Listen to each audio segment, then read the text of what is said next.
Hello traders, welcome to another video of sector analysis, जिसमें हम लोग डिमांड एंड सप्लाई थ्योरी का use करते हैं and Nifty 50, Nifty bank and Sensex का सेक्टर एनालिसिस करते हैं। हम लोग अगर देखें तो मैंने इस वाले 3 मंथ के डिमांड जोन को मार्क किया था, जहां से प्राइस जो है अभी ऊपर जा रही है। यहाँ पे 3 मंथ पे हमें कोई भी सप्लाई जोन नहीं दिखाई दे रहा है, उसीलिए मैंने कुछ मार्क नहीं किया है। मंथली वाले पे एक सप्लाई जोन है जहाँ पे अभी तक प्राइस पहुंची नहीं है एंड उसी 3 मंथ के डिमांड जोन में कोई भी हमें मंथली का डिमांड जोन नहीं दिखाई दे रहा है जिसको हम लोग मार्क कर सके। फिर अगर हम लोग वीकली पे जाएं तो उसी मंथली के सप्लाई जोन में ही वीकली का भी सप्लाई जोन है, तो इसका मतलब आप समझ सकते हो ये कितना पावरफुल है।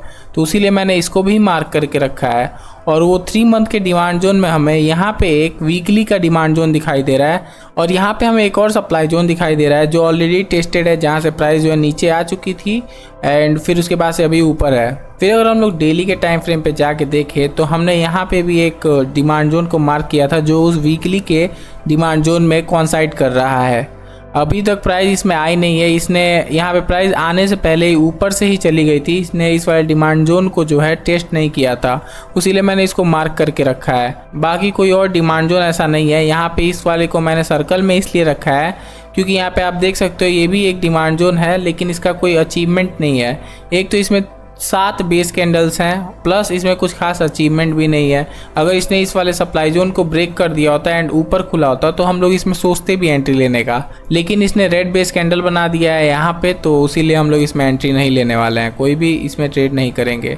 यहाँ पे हमें एक और सप्लाई जोन दिख रहा है डेली पे, लेकिन इसको जो है प्राइस ने जो है तोड़ दिया है एंड फिर से अभी ये नीचे आ रही है। यहाँ पे हमें कोई और डिमांड जोन या सप्लाई जोन नहीं दिखाई दे रहा है जिसको हम लोग मार्क कर सकें। ये सब बेस कैंडल्स हैं, कुछ ज़्यादा ही बेस कैंडल्स हैं, 3 बेस कैंडल्स, यहाँ भी 2 बेस कैंडल्स। तो निफ्टी में हम लोग कहाँ कहाँ एंट्री ले सकते हैं? एक तो ये वीकली वाले डिमांड जोन पे और उसी वीकली के डिमांड जोन में कोइंसाइड करते हुए ये डेली का डिमांड जोन, जिसमें हम लोग एंट्री ले सकते हैं। अगर उसके बाद देखें तो ये वीकली वाला सप्लाई जोन जो कि मंथली के सप्लाई जोन से कोइंसाइड कर रहा था। अगर उसके बाद देखें तो हमने जो ये वीकली का सप्लाई जोन मार्क किया था, इस पे हम लोग जो है सेल के लिए देख सकते हैं क्योंकि ये जो है मंथली के सप्लाई जोन से कोइंसाइड कर रहा था एंड मेरे हिसाब से इसके चलने का पोटेंशियल बहुत ज्यादा है। अब हम लोग देख रहे हैं निफ्टी बैंक को एंड मैं हूँ 6 मंथ के टाइम फ्रेम पे। अगर हम लोग 6 मंथ पे देखें तो 6 मंथ के डिमांड जोन से जो है यहाँ पे प्राइस जो है एंट्री ली थी इसमें, फिर ऊपर चली गई और कोई भी सप्लाई जोन नहीं है 6 मंथ पे, तो हम लोग उसको नहीं मार्क कर रहे हैं। 3 मंथ पे देखें तो यहाँ पे वही डिमांड जोन है, 6 मंथ में ही कोइंसाइड करते हुए वही वाला 6 मंथ का डिमांड जोन है, उसीलिए मैंने 3 मंथ पे इसको मार्क नहीं किया है एंड कोई सप्लाई जोन नहीं है 3 मंथ पे, तो 3 मंथ पे भी हमें कुछ खास दिखाई नहीं दे रहा है। अगर हम लोग मंथली के टाइम फ्रेम पे देखें तो हमने जो 6 मंथ के डिमांड जोन को मार्क किया था उसी में बॉटम में एक मंथली का भी डिमांड जोन है जिसको मैंने मार्क करके रखा है। अगर प्राइस इन फ्यूचर इसमें आती तो हम लोग एंट्री लेते, लेकिन अगर हम लोग ध्यान से देखें तो ये एक बार जो है टेस्ट हो चुकी है।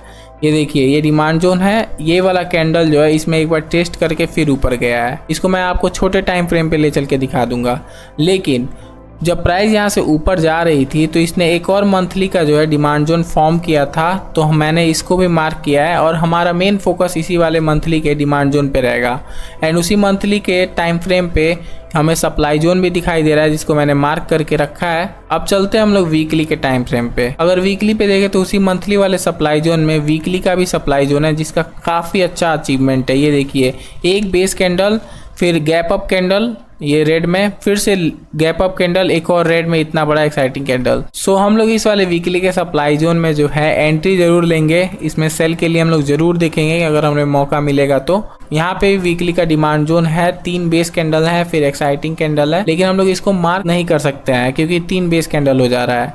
चलिए अब डेली के टाइम फ्रेम पे चल के देखते हैं। अगर हम लोग डेली के टाइम फ्रेम पे आके देखें तो हमें उसी मंथली के डिमांड जोन में ये 2 बेस कैंडल दिख रहा है जिसको मैंने मार्क करके रखा है। इस वाले डिमांड जोन को मार्क करने के पीछे का रीजन समझाता हूँ आपको। एक तो इस वाले डिमांड जोन ने जो है इस वाले सप्लाई जोन को ब्रेक किया था, फिर गैप अप भी हुई है ये एंड एक ग्रीन कैंडल भी बनाई है। इस वाले सप्लाई जोन को जब इसने ब्रेक किया था तो अगर हम लोग देखें तो इसका काफ़ी बड़ा अचीवमेंट भी है। इसने भी एक डिमांड जोन को ब्रेक किया है, प्लस 3 कैंडल्स भी है इसके पास, तो इसीलिए मैंने इसको मार्क करके रखा है एंड इस वाले डिमांड जोन को जो है मंथली के डिमांड जोन का भी सपोर्ट है, तो अगर हमें यहाँ पे एंट्री लेने के लिए मिलता है बाई करने के लिए तो हम लोग जरूर करेंगे। फिर हमें यहाँ पे एक डेली का सप्लाई जोन दिखाई दे रहा है जो कि ऑलरेडी 2-3 बार टेस्टेड हो चुका है, तो हम लोग इसमें सेल के लिए तो बिल्कुल भी नहीं देखने वाले हैं। हो सकता है प्राइस जो है गैप अप ओपन होकर डायरेक्ट इसी में एंटर मारे। देखते हैं फ्यूचर में अभी क्या होता है। तो हमारा इसमें क्या मेन प्लान है, एक तो डेली का ये डिमांड जोन एंड वीकली का ये सप्लाई जोन,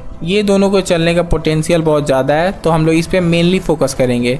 अगर हम लोग सेंसेक्स को देखें 3 मंथ के टाइम फ्रेम पे, तो हमें एक यहाँ पे डिमांड जोन दिखाई देगा जिसमें सेंसेक्स जो है एंटर की थी पास्ट में एंड अभी ये जो है ऊपर जा रही है। फिर अगर हम लोग मंथली के टाइम फ्रेम पे जाके देखें तो यहाँ पे एक सप्लाई जोन दिखाई देगा जिसको मैंने मार्क किया। ये ऑलमोस्ट निफ्टी 50 जैसा ही है, सेम टू सेम। तो यहाँ पे एक मंथली का सप्लाई जोन है जिसको मैंने मार्क किया है एंड कोई और डिमांड जोन नहीं दिखाई दे रहा है मंथली का। तो अब हम लोग वीकली पे चल के देखते हैं। अगर हम लोग वीकली पे आए तो यही वीकली वाले डिमांड जोन को मैंने मार्क किया जो कि हल्का सा मिसिंग है, इसका पूरा बॉडी अभी मिसिंग है गाइज, उसीलिए मैंने इसको मार्क करके रखा है कि इन फ्यूचर मुझे अगर एंट्री लेने के लिए इसमें मिलता है तो एक बार के लिए मैं सोच भी सकता हूँ इसमें। और उसी मंथली वाले सप्लाई जोन में जो है यहाँ पे हमें वीकली का भी सप्लाई जोन दिखाई दे रहा है जो कि बहुत बढ़िया है। गैप अप भी ओपन हुआ है एंड उसने इस वाले डिमांड जोन को जो है ब्रेक भी किया है, तो यहाँ पे हम लोग सेल के लिए देख सकते हैं। यहाँ पे एक और सप्लाई जोन है जो कि ऑलरेडी टेस्टेड हो चुका है। प्राइस जो है यहाँ से नीचे आई थी फिर ऊपर गई है एंड फिर अभी ये जो है हल्का फुल्का गिरी है। अगर हम लोग डेली के टाइम फ्रेम पे देखें तो हमें डेली के टाइम फ्रेम पे जो हमें निफ्टी 50 में यहाँ पे डिमांड जोन दिखाई दे रहा था जो कि मिसिंग था, इसमें जो है टेस्टेड है। उस वाले निफ्टी 50 के डिमांड जोन को जिसको हमने मार्क किया था उसमें वो टेस्टेड नहीं था, लेकिन सेंसेक्स में ये जो है टेस्टेड हो चुका है, तो इसमें हम लोग एंट्री नहीं ले सकते हैं। इसीलिए मैंने मार्क किया था कि मैं आप सभी को अच्छे से इसको दिखा सकूं। यहाँ पे हमें एक सप्लाई जोन भी दिखाई दे रहा है डेली के टाइम फ्रेम पे जो कि निफ्टी 50 में जो है ब्रेक हो चुका है, लेकिन सेंसेक्स में जो है ये इतना बढ़िया अचीवमेंट दिया था। देखिए कितना नीचे गिरा है। सेंसेक्स में हम लोग वीकली के इस वाले डिमांड जोन को देखेंगे, अगर प्राइस यहाँ पे आती है तो हम लोग एक बार बाई के लिए सोच सकते हैं। और ये वीकली के सप्लाई जोन को देख रहे हैं, अगर इसमें आती है तो मैं तो डेफिनेटली सेल के पर्पज से देखूंगा। बाकी आज के लिए बस इतना ही, हमने 3 सेक्टर एनालिसिस कर दिया है। आपको वीडियो कैसी लगी है मुझे प्लीज़ कमेंट में बताइएगा एंड आपको थोड़ा भी हेल्प मिला हो तो वीडियो को लाइक कीजिएगा एंड चैनल को सब्सक्राइब कीजिएगा ऐसे ही लेटेस्ट वीडियो के लिए। Bye bye.